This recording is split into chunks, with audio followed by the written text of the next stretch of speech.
ಮೊದಲನೇದಾಗಿ ಶಿಕ್ಷಣ ಕ್ಷೇತ್ರವನ್ನು ನಾವು ನೋಡುವಂಥದ್ದಾದರೆ ವಿದ್ಯಾರ್ಥಿಗಳಿಗೆ ಮೊದಲೆರಡು ವಾರ ಅತ್ಯುತ್ತಮ ಶುಭ ಫಲಗಳನ್ನು ನೋಡ್ತೀರಾ ಅಂತಲೇ ಹೇಳ್ಬೋದು. ನಿರಂತರ ಏಕಾಗ್ರತೆಯಿಂದ ನಿಮ್ಮ ವಿದ್ಯಾಭ್ಯಾಸದಲ್ಲಿ ಏಳಿಗೆಯನ್ನು ನೀವು ನೋಡ್ತೀರಾ ಅಂತಲೇ ಹೇಳ್ಬೋದು. ಇನ್ನು ಹೊರ ಪ್ರದೇಶದಲ್ಲಿ ವಾಸಿಸ್ತಾ ಇರುವಂತಹ ವಿದ್ಯಾರ್ಥಿಗಳಿಗೆ ವಿಷಯಗಳು ಸ್ವಲ್ಪ ಕಠಿಣವಾಗಬಹುದು.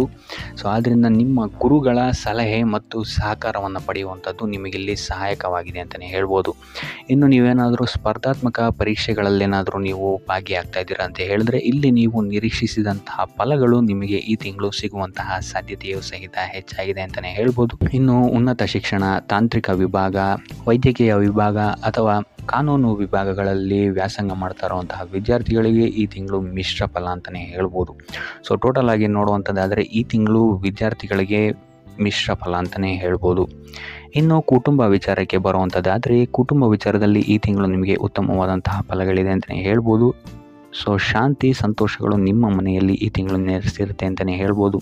ಸೊ ಇದರಿಂದಾಗಿ ಇಲ್ಲಿ ನಿಮ್ಮ ಕುಟುಂಬ ಸದಸ್ಯರ ಸಹಕಾರವೂ ಸಹಿತ ನಿಮಗಿಲ್ಲಿ ಹೆಚ್ಚಾಗಿ ಸಿಗುತ್ತೆ ಈ ತಿಂಗಳು ಅಂತ ಹೇಳ್ಬೋದು. ಸೊ ಇದರಿಂದಾಗಿ ನಿಮ್ಮ ನಡುವಿನ ಬಾಂಧವ್ಯವೂ ಸಹಿತ ಇಲ್ಲಿ ಹೆಚ್ಚಾಗುತ್ತೆ ಅಂತಲೇ ಹೇಳ್ಬೋದು.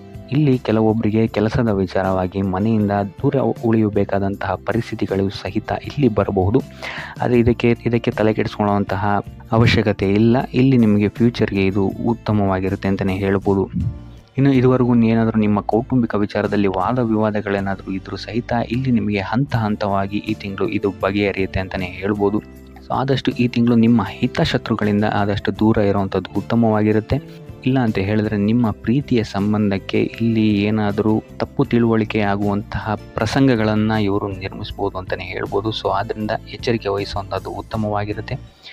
ನಿಕಟ ಸಂಬಂಧಿಗಳಿಂದ ಈ ತಿಂಗಳು ನೀವು ಸ್ವಲ್ಪ ಚರ್ಚೆಗಳನ್ನು ಸಹಿತ ಮಾಡ್ತೀರಾ ಅಂತಲೇ ಹೇಳ್ಬೋದು. ಸೊ ಆದ್ದರಿಂದ ಈ ತಿಂಗಳು ನೀವು ನಿಮ್ಮ ಮನೋಧರ್ಮ ಮತ್ತು ನಿಮ್ಮ ಕೋಪವನ್ನು ಸ್ವಲ್ಪ ನಿಯಂತ್ರಿಸುವಂಥದ್ದು ಉತ್ತಮವಾಗಿರುತ್ತೆ.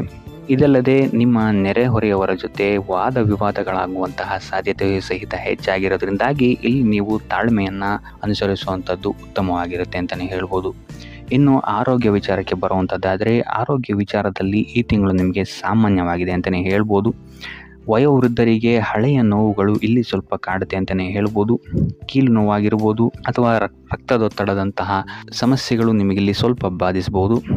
ಆದರೆ 2ನೇ ವಾರದ ನಂತರ ನಿಮಗಿಲ್ಲಿ ನಿಮ್ಮ ಆರೋಗ್ಯದಲ್ಲಿ ಸ್ಥಿರತೆ ಕಾಣುತ್ತೆ ಅಂತಲೇ ಹೇಳ್ಬೋದು.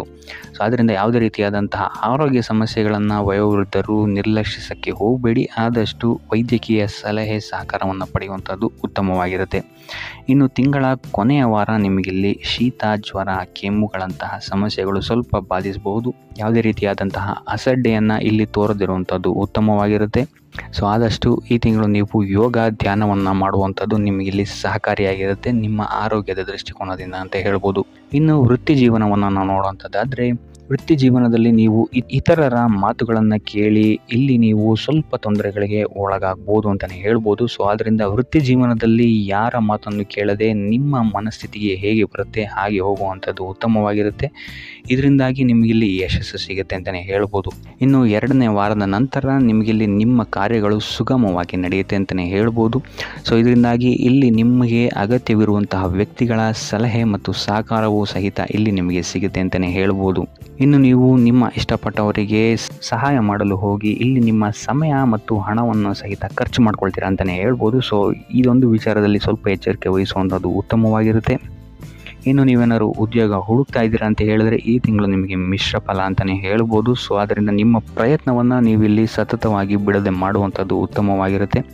ಇನ್ನು ಪ್ರಸ್ತುತ ಉದ್ಯೋಗದಲ್ಲಿರುವಂಥವರು ಉದ್ಯೋಗ ಬದಲಾವಣೆಗಳಿಗೆ ಏನಾದರೂ ನೋಡ್ತಾ ಇದ್ದೀರಾ ಅಂತ ಹೇಳಿದ್ರೆ ಈ ತಿಂಗಳು ಸ್ವಲ್ಪ ಮುಂದುವರಿಸುವಂಥದ್ದು ಉತ್ತಮವಾಗಿರುತ್ತೆ. ಇಲ್ಲ ಅಂತ ಹೇಳಿದ್ರೆ ಆತುರದ ನಿರ್ಧಾರಗಳಿಂದ ಇಲ್ಲಿ ಸ್ವಲ್ಪ ಕೈ ಸುಟ್ಕೊಳ್ಳುವಂತಹ ಸಾಧ್ಯತೆಗಳಿದೆ ಅಂತಲೇ ಹೇಳ್ಬೋದು. ಇನ್ನು ನಿಮ್ಮ ಮಾತಿನ ಮೇಲೆ ಸ್ವಲ್ಪ ಗಮನ ಇಡುವಂಥದ್ದು ಉತ್ತಮವಾಗಿರುತ್ತೆ ನಿಮ್ಮ ವೃತ್ತಿ ಕ್ಷೇತ್ರದಲ್ಲಿ. ಇಲ್ಲ ಅಂತ ಹೇಳಿದ್ರೆ ಇಲ್ಲಿ ಇದು ನಿಮಗೆ ನಿಮ್ಮ ಗೌರವವನ್ನು ಕಳೆದುಕೊಳ್ಳುವಂತಹ ಸಾಧ್ಯತೆಯನ್ನು ಸಹಿತ ಇದು ನಿಮಗೆ ತಂದೊಡ್ಡಬಹುದು. ಸೊ ಆದ್ದರಿಂದ ನಿಮ್ಮ ಮಾತಿನ ಮೇಲೆ ಎಚ್ಚರಿಕೆ ಇರಲಿ. ಇಲ್ಲ ಅಂತ ಹೇಳಿದ್ರೆ ಇಲ್ಲಿ ನಿಮಗೆ ಸುಮ್ಮನೆ ಆರೋಪಗಳು ಬರಬಹುದಾದಂತಹ ಸಾಧ್ಯತೆ ಇದೆ ಅಂತಲೇ ಹೇಳ್ಬೋದು. ಇನ್ನು ವೃತ್ತಿ ಕ್ಷೇತ್ರದಲ್ಲಿ ಕೊನೆಯ ವಾರ ನಿಮಗಿಲ್ಲಿ ಒತ್ತಡಗಳು ಹೆಚ್ಚಾಗುತ್ತೆ ಅಂತಲೇ ಹೇಳ್ಬೋದು. ಸೊ ಅದರಿಂದಾಗಿ ಯಾವುದೇ ರೀತಿಯಾದಂತಹ ಬದಲಾವಣೆಗಳಾಗಿರ್ಬೋದು ಅಥವಾ ಕಾರ್ಯದ ಒತ್ತಡಗಳಾಗಿರ್ಬೋದು ನಿಮ್ಮ ಮೇಲೆ ಹಾವಿಯಾಗಕ್ಕೆ ಬಿಡಬೇಡಿ. ಆದಷ್ಟು ತಾಳ್ಮೆಯಿಂದ ಇರುವಂಥದ್ದು ಉತ್ತಮವಾಗಿರುತ್ತೆ ನಿಮ್ಮ ವೃತ್ತಿ ಕ್ಷೇತ್ರದಲ್ಲಿ. ಇನ್ನು ಹಣದ ವಿಚಾರಕ್ಕೆ ಬರುವಂಥದ್ದಾದರೆ ಹಣದ ವಿಚಾರದಲ್ಲಿ ಈ ತಿಂಗಳು ನಿಮಗೆ ಸಾಮಾನ್ಯ ಫಲ ಅಂತಲೇ ಹೇಳ್ಬೋದು. ಇಲ್ಲಿ ನಿಮಗೆ ಸಾಲ ಬಾಧೆ ಏನಾದರೂ ಇದ್ದರೆ ಇಲ್ಲಿ ಸ್ವಲ್ಪ ನಿಮಗೆ ಈ ತಿಂಗಳು ಉಪಶಮನ ಸಿಗುತ್ತೆ ಅಂತಲೇ ಹೇಳ್ಬೋದು. ಖರ್ಚಿನ ಬಗ್ಗೆ ಈ ತಿಂಗಳು ನೀವು ಸ್ವಲ್ಪ ಎಚ್ಚರಿಕೆ ವಹಿಸುವಂಥದ್ದು ಉತ್ತಮವಾಗಿರುತ್ತೆ. ಇಲ್ಲಿ ನಿಮಗೆ ಪ್ರಯಾಣದಿಂದ ಸ್ವಲ್ಪ ಖರ್ಚಾಗುವಂತಹ ಸಾಧ್ಯತೆಯು ಹೆಚ್ಚಾಗಿದೆ ಅಂತಲೇ ಹೇಳ್ಬೋದು. ಸೊ ಈ ತಿಂಗಳು ನೀವೇನಾದರೂ ಹೂಡಿಕೆ ಮಾಡಿದರೆ ಇಲ್ಲಿ ನಿಮಗೆ ತಕ್ಕ ಮಟ್ಟಿನ ಲಾಭವಿದೆ ಅಂತಲೇ ಹೇಳ್ಬೋದು. ಇನ್ನು ನೀವೇನಾದರೂ ರಿಯಲ್ ಎಸ್ಟೇಟ್ ಅಥವಾ ಶೇರ್ ಮಾರ್ಕೆಟಲ್ಲಿ ಏನಾದರೂ ಹಣವನ್ನು ಹೂಡಿಕೆ ಮಾಡ್ತಾ ಇದ್ದೀರಾ ಅಂತ ಹೇಳಿದ್ರೆ ತಜ್ಞರ ಸಲಹೆ ಸಹಕಾರ ಪಡೆಯುವಂಥದ್ದು ನಿಮಗಿಲ್ಲಿ ಉತ್ತಮವಾಗಿರುತ್ತೆ ಅಂತಲೇ ಹೇಳ್ಬೋದು. ಇನ್ನು ಇದಲ್ಲದೆ ಮಕ್ಕಳ ವಿದ್ಯಾಭ್ಯಾಸದ ಮೇಲೆ ನೀವು ಈ ತಿಂಗಳು ಹೆಚ್ಚು ಖರ್ಚು ಮಾಡಬೇಕಾದಂತಹ ಸಾಧ್ಯತೆಗಳಿದೆ ಅಂತಲೇ ಹೇಳ್ಬೋದು. ಇನ್ನು ತಿಂಗಳ ಕೊನೆಯ ವಾರದಲ್ಲಿ ನಿಮ್ಮ ಎಲ್ಲ ಪ್ರಯತ್ನಗಳಿಗೂ ಯಶಸ್ಸು ಸಿಗುತ್ತೆ ಅಂತಲೇ ಹೇಳ್ಬೋದು. ಇನ್ನು ಐಷಾರಾಮಿ ಖರ್ಚುಗಳ ಬಗ್ಗೆನೂ ನೀವಿಲ್ಲಿ ಸ್ವಲ್ಪ ಗಮನವನ್ನು ವಹಿಸುವಂಥದ್ದು ಉತ್ತಮವಾಗಿರುತ್ತೆ ಅಂತಲೇ ಹೇಳ್ಬೋದು. ಇನ್ನು ಉಪಾಯ ವಿಚಾರಕ್ಕೆ ಬರುವಂಥದ್ದಾದರೆ ಶಿವನ ಆರಾಧನೆಯನ್ನು ಮಾಡುವಂಥದ್ದು ಅಥವಾ ಸೋಮವಾರದಂದು ಶಿವನಿಗೆ ಬಿಲ್ವ ಪತ್ರೆಯನ್ನು ನೀಡುವಂಥದ್ದು ಆರ್ಥಿಕ ಸ್ಥಿತಿಯಲ್ಲಾಗಿರ್ಬೋದು ಅಥವಾ ವೃತ್ತಿ ರಂಗದಲ್ಲಾಗಿರ್ಬೋದು ಸಮಸ್ಯೆಗಳಿಂದ ನಿಮಗಿಲ್ಲಿ ಪಾರಾಗಕ್ಕೆ ಸಹಾಯ ಆಗುತ್ತೆ ಅಂತಲೇ ಹೇಳ್ಬೋದು. ಸೊ ಇದಾಗಿತ್ತು ಈ ತಿಂಗಳ ನಿಮ್ಮ ರಾಶಿ ಭವಿಷ್ಯ.